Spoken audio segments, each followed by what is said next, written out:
প্রত্যেকটা মেয়েদের জীবনে কিন্তু অশান্তি বয়ে আনে। বিশেষ করে বিবাহিত মেয়েদের জীবনে প্রচুর অশান্তি।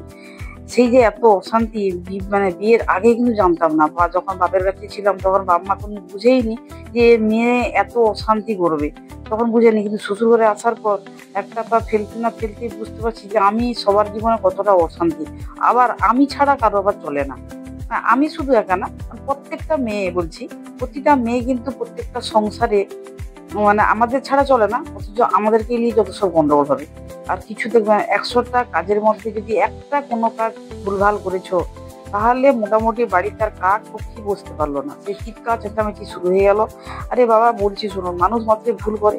যেখানে ১০০টা কাজ করবো সেখানে তো একটা কাজ ভুল করবো। কেন আপনারা ভুল করেননি? আপনারা বউ হয়েছিলেন না? আপনারা শ্বশুরঘর করেননি? কিছুই করেননি। আপনারা বলতে কাকে বলছি বুঝতে পারছেন এবারই? কথা হচ্ছে একটা যে ভুল কাজ করলেন সেটা কিন্তু মোটামুটি চোখে ঠিক পড়ে গেল, উনারই চোখে পড়বে, আর কারো চোখে পড়ে না।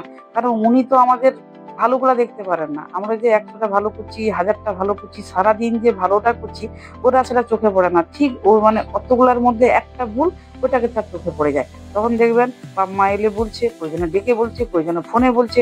কিন্তু সেই মানুষটা যদি ভালো কিছু বলতো, ভালো কথা, যখন তার মেয়ে যখন ভালো ভালো কিছু করে, তখন যদি মা বাবাকে ফোনে একটু বলতো যে আপনার মেয়ে এটা ভালো করেছে, সেটা ভালো করেছে, তাহলে বাপ মাও একটু শান্তি পেত। না, তার শাশুড়ি যেমন শাসন করে তেমনি ভালোবাসে, সেটা তো তিনি করবেন না।